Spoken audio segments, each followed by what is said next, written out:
Welcome, everybody. Good morning. This is applying lessons learned from COVID-19 into the future. I'm so glad to see you all here today. I'm Nancy Striniste from Green Schoolyards America, and during this session today, I'm going to be sharing the national picture on outdoor learning. Sarah Pedemonte from the Lawrence Hall of Science will talk to us about professional development systems that help teachers feel comfortable learning outside. And then Monica Wiedel-Lubinski will talk about early childhood outdoors. But first, we want to start with a question for you. We can use the Padlet. I think the link should be in the chat. Can someone put that in the chat? But also feel free to unmute and just talk. We've got just maybe about 5 minutes for this exercise. The question is, what do you see as the barriers to outdoor learning in your setting?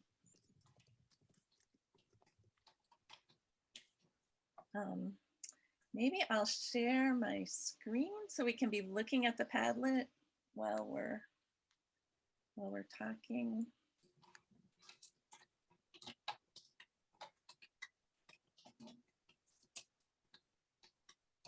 Can you see that? Is it showing up? Okay. So just thinking about your organization, funding, safety, noise, yes.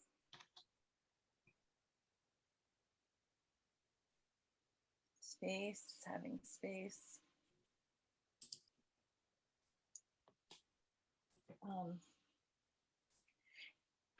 The three of us as presenters will spend about 20 minutes sharing some information, and then we'll have a discussion for the rest of our time together. But honestly, for each of the issues that I see popping up on the Padlet, I feel like we could talk for the whole session. There's so much to say about this. And we certainly learned a lot during the pandemic. Educator training, weather protection, fear of the outdoors. Yes, we call that green fear.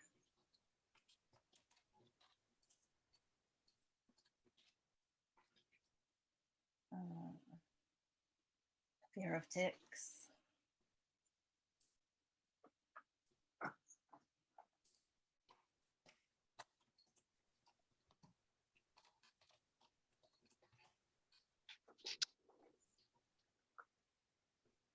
Anyone want to unmute and talk about anything? Not enough time in the school schedule to organize, get outside, teach, and come back in for the next class.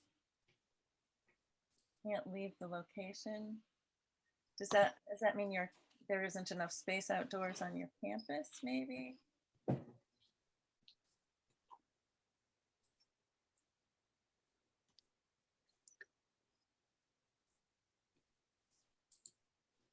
Doing a really good job. These are all the issues that come up when we think about outdoor learning. But don't fear, we have solutions for lots of those here today.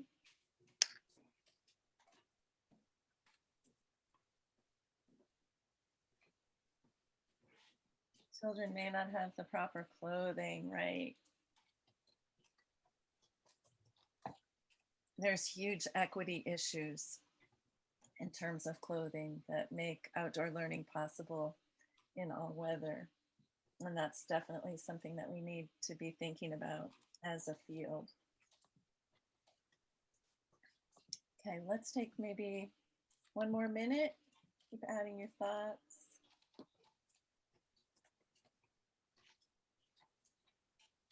Great.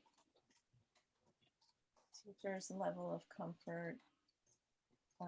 Teachers need training to be able to do this. Schools appear to recognize systemic barriers. Wow, are discouraged from pursuing opportunities.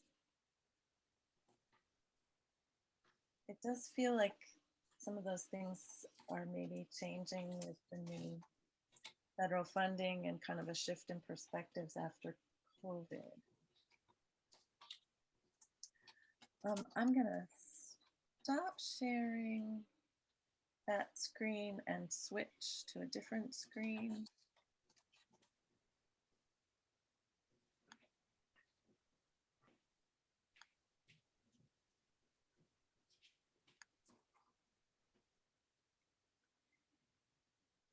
And is that one showing up okay?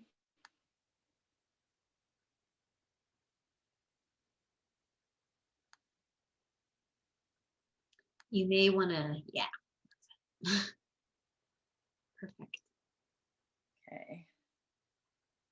I'm using two screens and it's always kind of a challenge to make sure everything works. So I told you the name of this session, and this is us.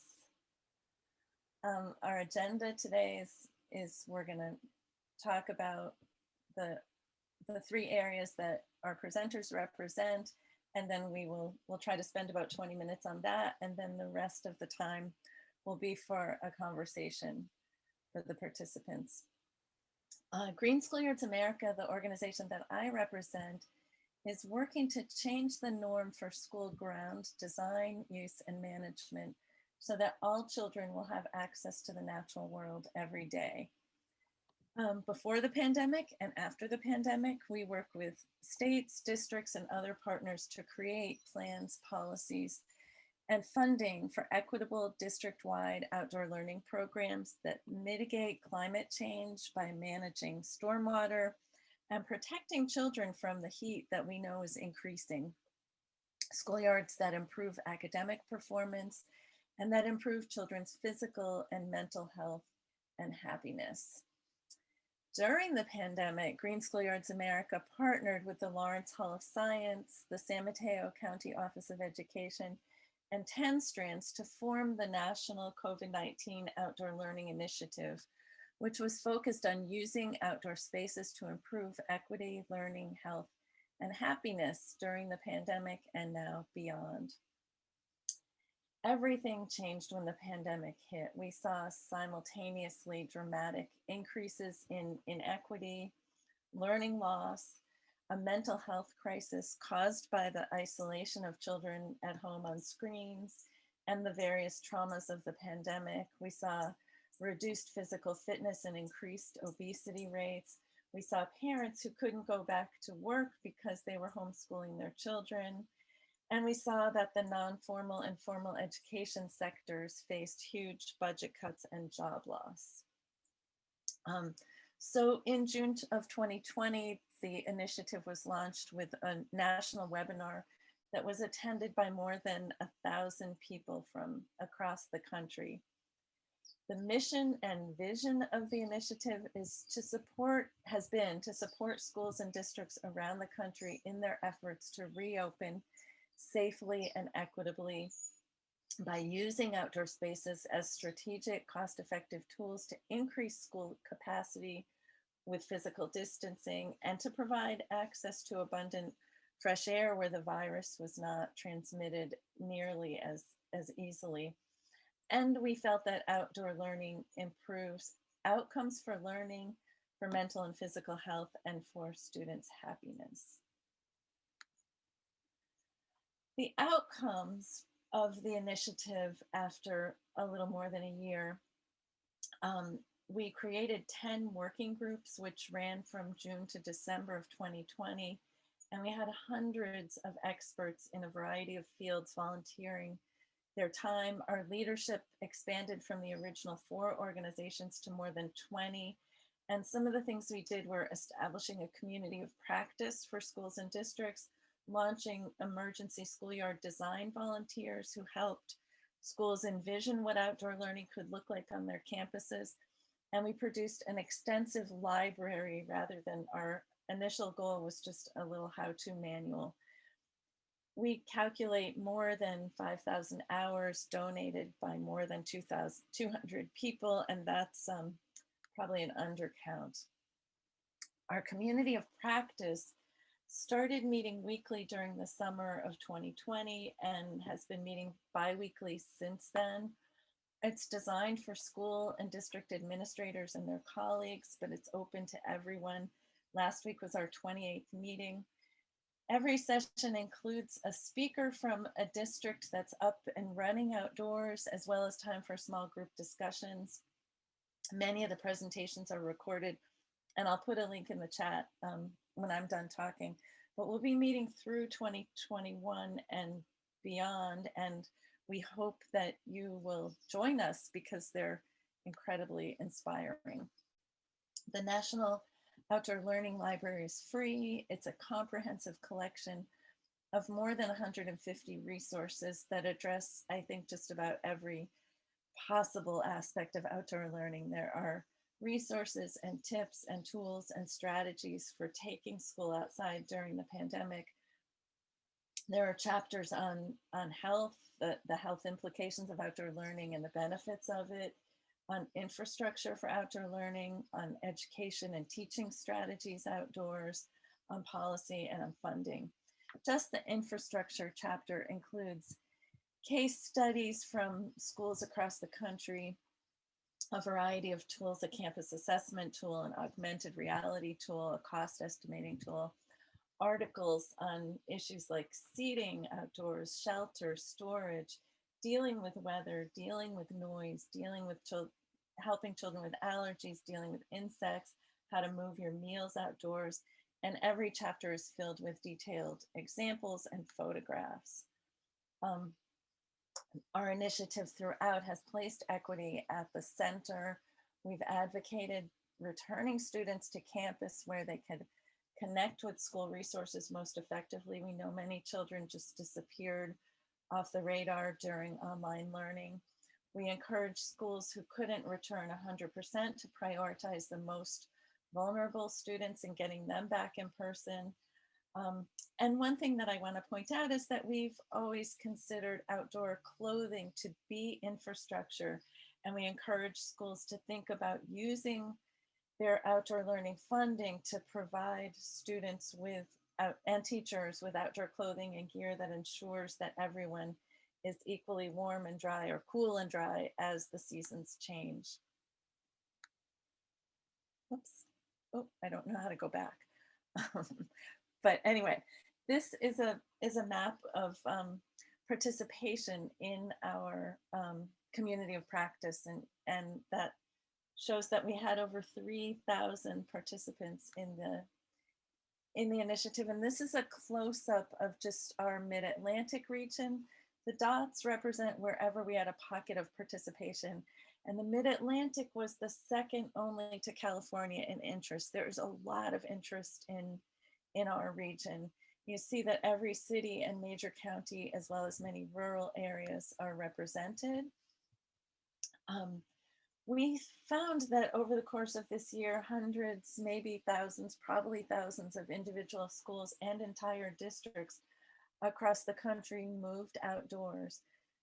The smaller institutions, private schools, independent schools were the pioneers because they were able to make the shift more quickly than larger schools and districts, but we see it happening at all scales now.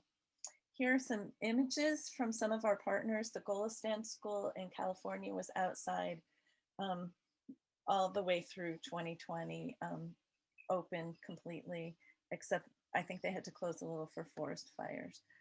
The Lyndon Waldorf School in Tennessee had a dad who was an architect who designed these outdoor classroom shelters, and volunteers and contractors built, I think, 20 of them. So every class at this school was outside 100%. Portland, Maine public schools were a star. They were outside through the Maine winter outdoor learning.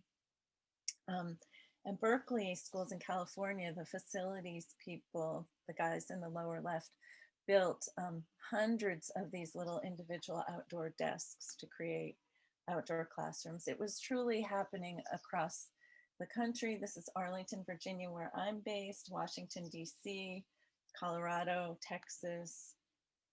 I want to talk a little bit about what we know about funding opportunities and how those can be applied to outdoor learning and outdoor learning infrastructure and programming in your district. These are the new funds, COVID recovery funds that have been approved. And we see that those could apply through the infrastructure funding. They could apply for outdoor learning. They could apply to professional development for outdoor learning and to community-based partnerships for outdoor learning. As we look to the future, the trends we observe, the focus is shifting from the triage mode we were in over the last year, where we really looked at quickly moving schools and programs outdoors using temporary, inexpensive infrastructure. The schools who did it realized that they could be comfortable and happy outdoors. And so many of them tell us that they're planning to keep a portion of their normal program outdoors in the future. And they know that that will support children's mental health and resilience. So there's a lot of interest in long-term investments in more permanent outdoor infrastructure to last into the future.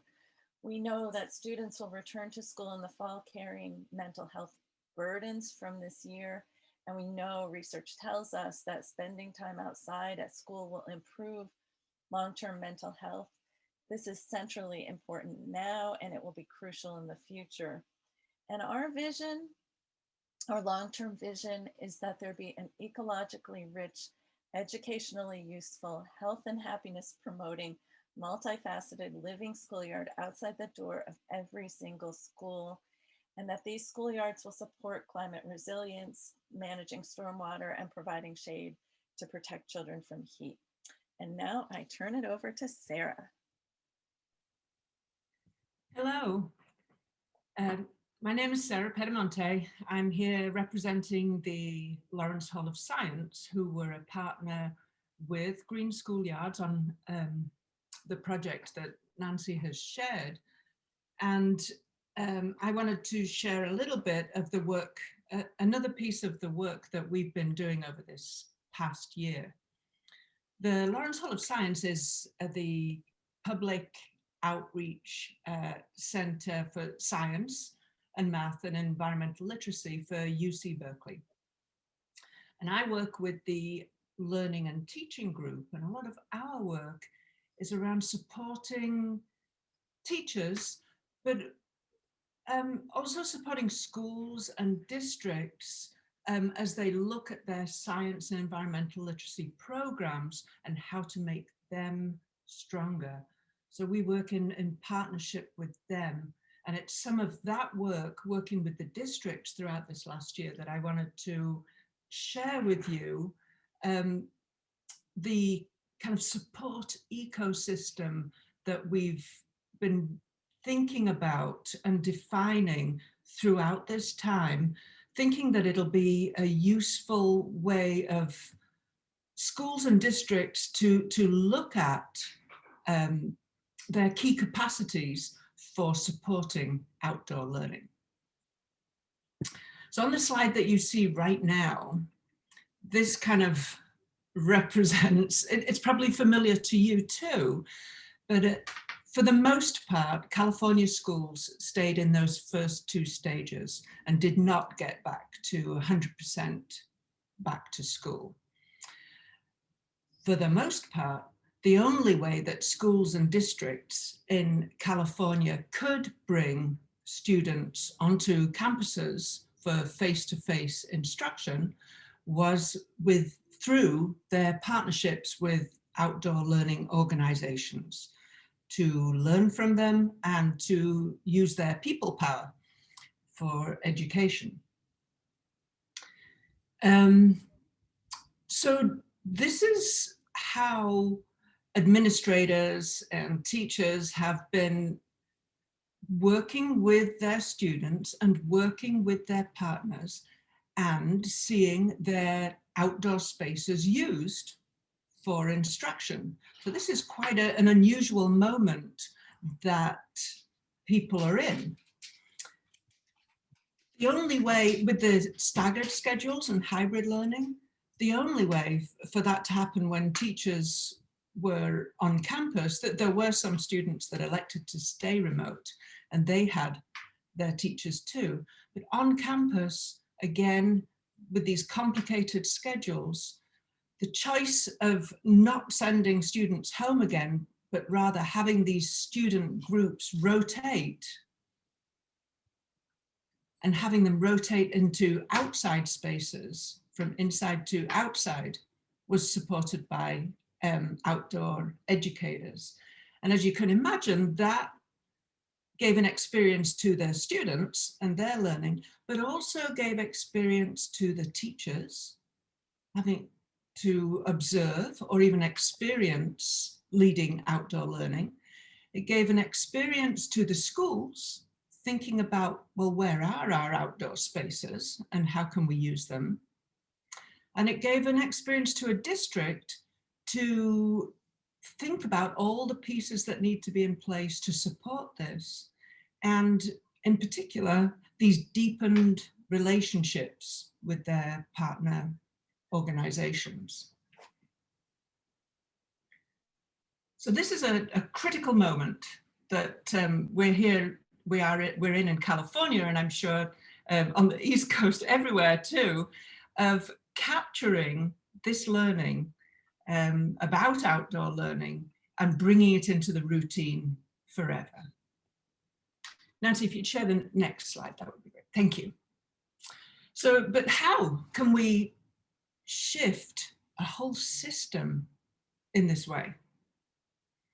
We've, through a lot of conversations with school leaders and outdoor educators, we think we've got it down to some key considerations that are capacities that schools and districts,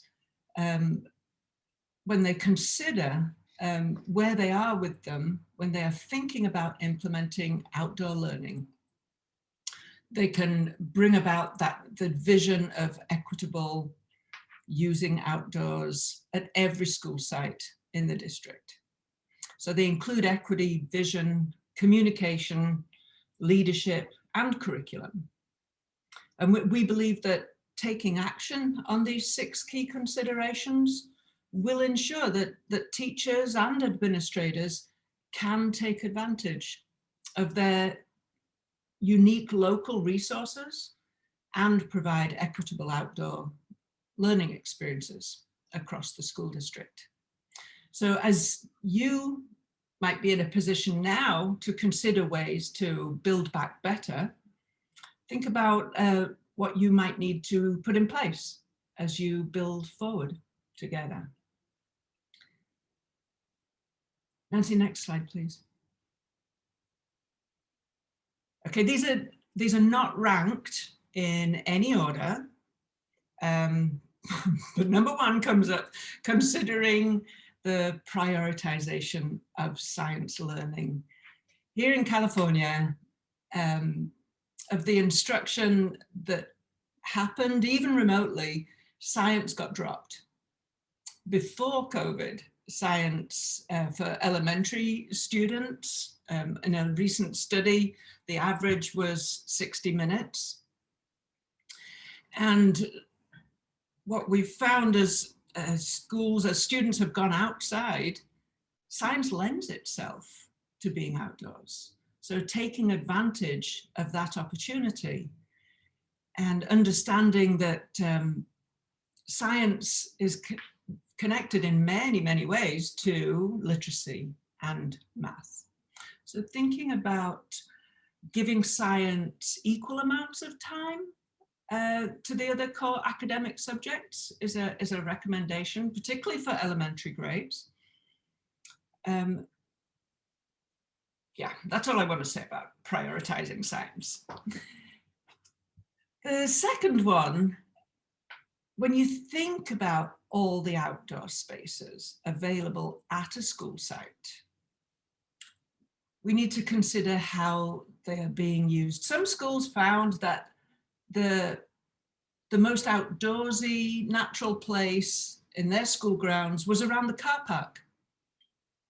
And that could now be safely considered to be used by groups of students learning about trees and visiting them over time, or whatever was there in those curb areas. we need to start thinking about the settings for learning rather than the buildings. And that helps us consider the blacktop as a place for learning, small grassy areas as a place for learning.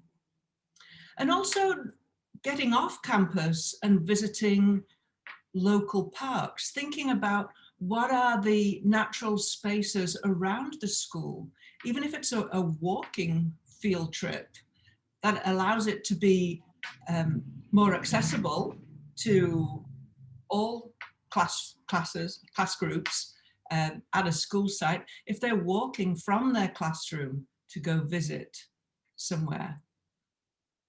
So not just the school garden, you could be a local vegetable market, getting them off campus. So can we consider scheduling multiple opportunities for every student to learn outdoors? Perhaps once a day out in the schoolyard, but maybe a weekly walking field trip, and integrating the other core subjects into those visits to being outdoors, and also various learning projects. So thinking about those outdoor spaces. Sorry. No, that's perfect. Thank you. Over the past year, then, I mentioned about staffing and who is the lead adult or adults with our learners. And we found incredible resources within the school and in partnership with a school. So how can we consider funding and utilizing classified staff and paraprofessionals and non-certificated staff and the folks, the expanded learning providers that extend the school day for our students? They spend a lot of time outdoors with our students already and are familiar with that place and are familiar with leading groups of students out in the outdoors. And then there's contracting with outdoor educators who do have that expertise. They maybe have curricula to offer too of how do we use the outdoors for learning. So these are all different staffing options to help our students use the outdoors for their own learning. But if we're going to shift schools and the district in this way, we need to have solid channels for communication and for feedback. Teaching students indoors and then outdoors, or on campus and then off campus, can make schedules more complex. And so a redundance of communication through a variety of media will keep things running smoothly, even when there are changes to the routines.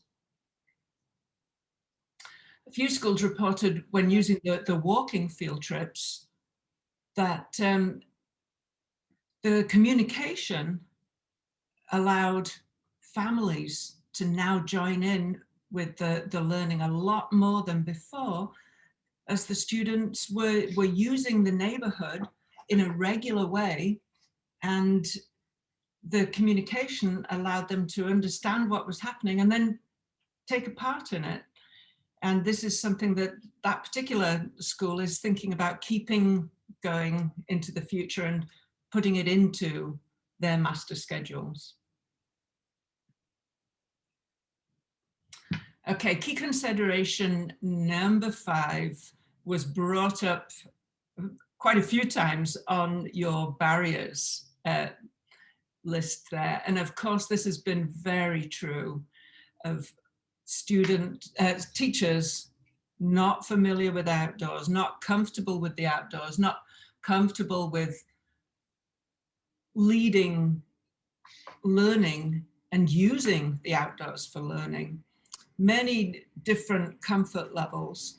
And so we need to consider that and invest in the professional learning that would support them. And this can be just-in-time professional learning as school sites identify what is needed. But we're also saying that it's not just for teachers, school leaders and staff will hugely benefit from just-in-time professional learning support about outdoor learning, about the goals for getting our learners outside. We maybe need to consider more flexible uses of district and school professional learning. For example, engaging teachers in asynchronous online professional learning, using videos, using chats, or using shorter, more frequent professional learning sessions. And for sure, making an investment in collaboration time. The sixth recommendation, as Nancy talked about, putting equity first. When we look at how students have engaged in the outdoors through districts in the past, you can see many inequities. And so planning to put this into our system, we need to design for the students that are furthest away from these opportunities and design the outdoor learning instructional plans for them, if not with them. And if we design for the most vulnerable, the plan works for all students. Many times we see that student populations experience learning the outdoors, perhaps because their teacher has elected to lead them out there and is already comfortable, but other teachers are not.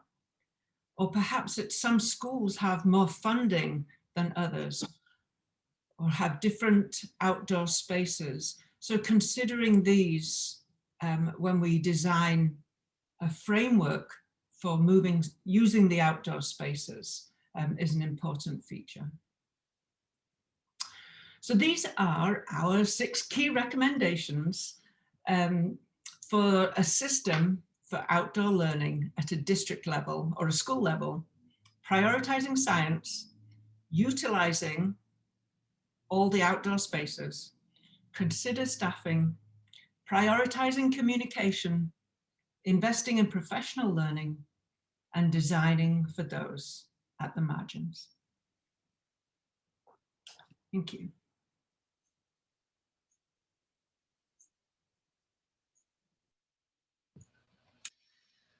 It's a lot, right? There's a lot going on. There's a lot of work to do, but there's some amazing things that are happening. Nancy, you can go to the next slide. My name is Monica Wiedel-Lubinski, and I'm so inspired by Nancy and Sarah and all the work that's been going on. I run an association called the Eastern Region Association of Forest and Nature Schools.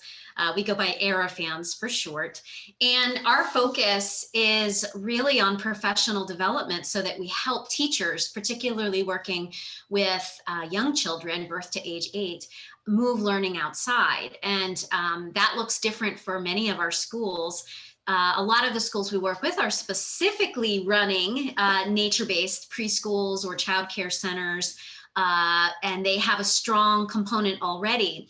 But what we saw during the pandemic was just this huge influx of people, as Sarah and Nancy have pointed out, teachers and schools that want to take learning outdoors and really needed some support with that. So next slide. So I just want to give you a few things to think about, some things to chew on. We don't have a lot of time, but I hope that this will maybe provide a little more to go off of. One of the biggest challenges in working with teachers pre-COVID is that a lot of times they just don't feel like it's even an option for them. Some teachers, weren't really able to see the possibility of their physical spaces. It can feel limiting, especially if you have this idea in your head that outdoor learning needs to be in the woods, or that it needs to be with these big, beautiful, wild spaces. That's great. That's wonderful when you have that.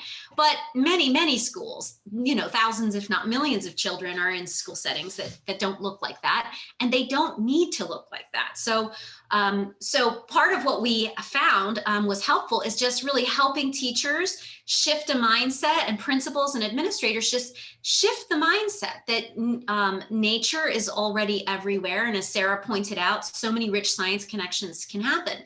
But when we focus on these sort of big nature elements, the sun is shining wherever you are, the rain is going to fall, or the snow, the birds will be there, the squirrels or the insects that live there, the seeds that are popping out of the cracks in the sidewalk. There's some really amazing learning that can happen, but it may mean that we have to help teachers figure out how do we harness what spaces we do have and how do we make the most of them.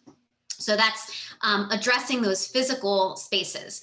There is the reality of at times dangerous or hazardous conditions. So we work to address what those are and mitigate those. Teachers are also really concerned about, we have extensive safety plans in place, emergency preparedness plans, and teachers already, there's a heightened fear at times. And so teachers have already thought about what their risk management looks like in a classroom setting, and it can feel unsettling to address, well, wait, if we're outside, well, now what does that look like? So that's another really important and totally valid angle for us to work with teachers to address. And as we've pointed out, the reality of infrastructure and thinking about gear as essential so that all children and teachers need that gear too, are equipped to be outdoors learning in all weather. There are also not just physical barriers, but emotional barriers, teachers and children alike, particularly the less frequent amounts of time that they personally have spent in nature. That's going to impact perhaps their attitude about being outside and their comfort level. And there's a lot of research that talks about the importance of that. Teachers do need to feel comfortable. And again, we can help just build in some of that comfort and some of that confidence so that teachers feel better prepared and more comfortable being outdoors. And I guess another, not small piece to this is understanding why. Why? I mean, in COVID, when people are worried about illness and virus transmission, that why feels really obvious. But even before COVID, we were already thinking about the concentration of possible contaminants in the air quality indoors, and the lack of windows, the lack of fresh air. There's actually less oxygen flowing in an indoor space as opposed to outdoors, which impacts your brain function. And there's the noise levels. There's all sorts of other things that we can compare and really consider when we look at why we should be engaging in outdoor learning. So the more teachers are aware that, wow, I never even considered that. Wow, what a benefit to being outside. Then they can advocate for this kind of learning. And so, there may be lots of teachers in one school that want to do this. Maybe their administrators need more support. Maybe their administrators don't fully understand the benefits, or vice versa. So really providing that background about the real benefits for outdoor learning. Yes, in COVID, of course, absolutely, but far beyond that. And some of those benefits I just mentioned, we don't have time to even scratch the surface of all the ways that there's educational benefits in terms of cognitive development and loads of links to the curriculum itself. So we'll go to the next slide. So I just included a handful of photos. These are pictures from a Forest Days program taking place in Philadelphia in a Title I school. And this is a really great example of how the kindergarten teachers were able to partner with directly across the street an arboretum, a park that had an ideal setting for this regular outdoor learning. So in this case, this allows this school, because they were already doing weekly outdoor learning, to pivot even more so to include more of that outdoor learning. And they were already thinking through things like gear, like the little child wearing that blue suit. providing things like that for all of the kids and thinking about what kind of space they actually wanted in order to deliver the curriculum. We can do next slide. Whoops, I'm sorry. That's okay. And yeah, just a couple more examples of things that these are very young children. These are preschool age children. And this is in one example is a park setting. One example is a woodland setting, but lots of social and emotional benefits, physical benefits, and ways to still incorporate language, you know, reading, science content, really hit those developmental domains through this kind of learning. We can go to next slide. So again, just to go back to, you know, thinking about these big initiatives and then working with schools and school districts right on down to the teachers themselves, these are some things that we've identified that would be helpful for teachers in order to make this a reality. The first one is training. And during COVID, when everyone was at home behind a screen, we found that we were able to reach many, many more teachers online. And that's been a huge help. So I think what we'll see going forward is even more training. And it's ironic, we want to be outside. We definitely want to be in the fresh air, but if this can be a vehicle for more people to gain those skills and those strategies, then let's do it, all for it, right? So we need more training. As we come out of the pandemic, anytime that you can work in partnership with area environmental educators, other, like-minded organizations who are there and available to help with training, invite them in, do as much as you can to provide that support on your campus as well. Because again, if teachers need help reconsidering and rethinking how to use outdoor spaces, there are a lot of people who can help you think that through. So training online or on your school grounds, however you're able to make that possible. Strategies need to be practical. How do you move from the classroom with your 25 kids to the outdoor space? What are the kids carrying with them? What are you carrying with them? What does the space look like when you get there?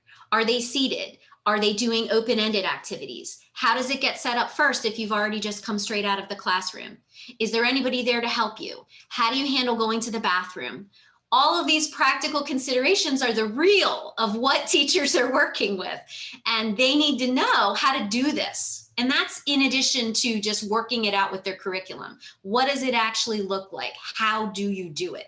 So, so those practical strategies are a really important aspect of the professional development, and it will require some conversations among the staff, among your team, so that they can work together, figure out how the space sharing works, figure out systems that someone's tried something and it works really well and they can share with another teacher. It's great for team building and morale too. So we've got to help teachers think through those practical pieces. Can we do one more minute? Because we don't have much time for discussion. Absolutely. And we touched on this idea of developmentally appropriate standards and curriculum, helping teachers link those pieces and providing lots of resources. So sometimes online, sometimes it's one another, sometimes it's through these other supportive networks in the area of other teachers. And not least of all, teachers need to have their own personal nature connection and opportunities for self-care so that they can feel refreshed and ready for this. So we can go to the last slide. And here we're really thinking about equitable access. And right now I want to mention that here in Maryland, we are working to think about how we can license fully outdoor preschool programs that operate 100% outdoors. And that's another bigger conversation for another day, but I hope you'll reach out if that's of interest to you, or if you're looking for meaningful training within your schools or your districts. That's something that I hope that we can build capacity and help provide. So I know we're eager to switch it up and head over to the Padlet. Is that what you think we should do, Nancy? I've added the next question there. Yeah. And that next question is asking, about solutions and what might resonate with you in whatever setting you're working with, whatever schools or teachers you're working with. Are there any solutions that you've heard here or thoughts that you've heard here today that resonate? Feel free to jot those down on the Padlet. And I'm not sure if we have time to add even one or two more questions on there. Maybe we'll add those and you can fill in if you have time. And then we'll try to quickly hear from a couple people before we have to go.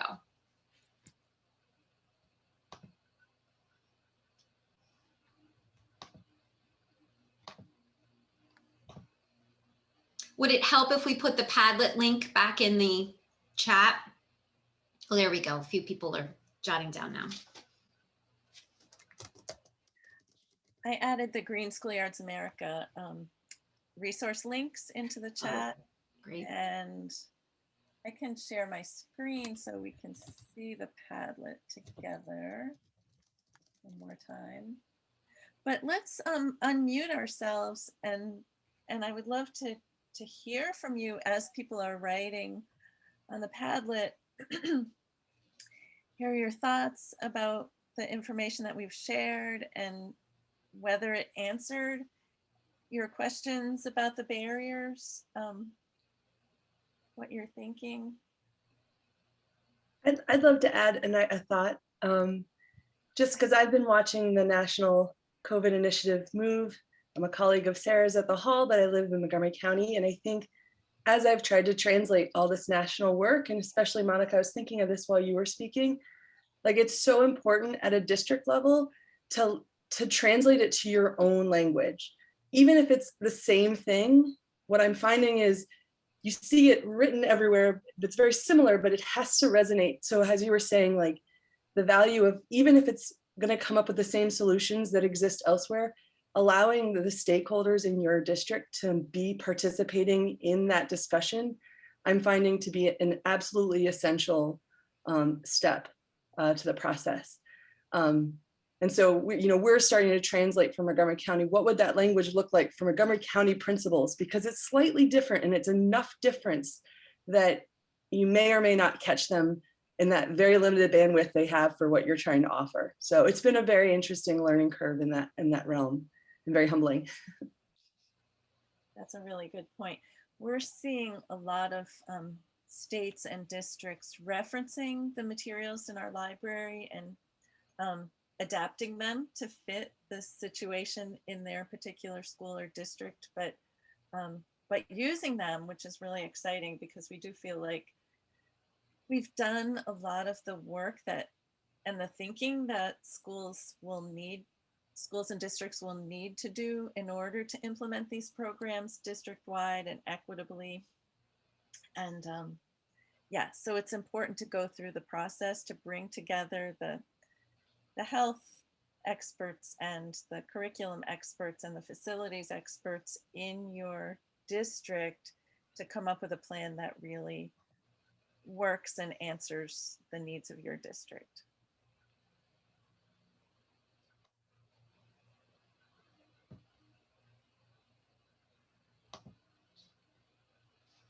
So the things that I didn't share my screen, but I'll just read them to you. The strong connections to mental and physical health and well-being, and the need to leverage connections when communicating with districts and leaders is something that resonated.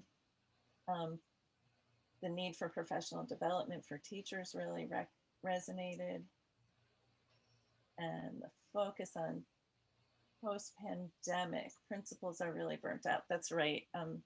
The bandwidth is really limited at this point in the school year.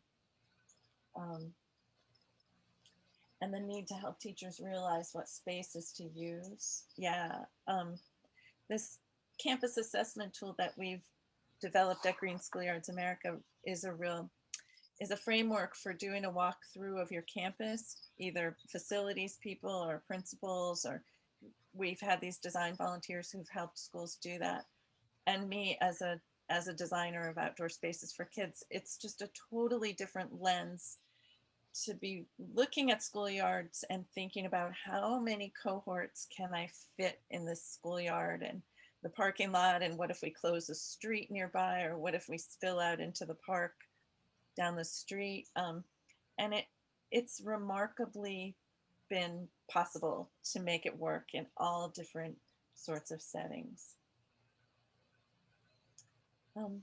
Other thoughts?